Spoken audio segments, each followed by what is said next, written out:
العنوان بيقول فتوى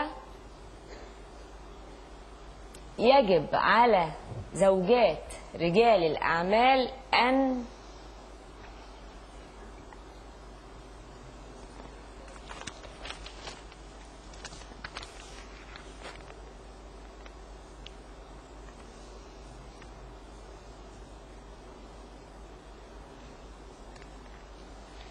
بصراحة ما فهمتش، بصراحة ما فهمتش، وأصبت بحالة من الذعر.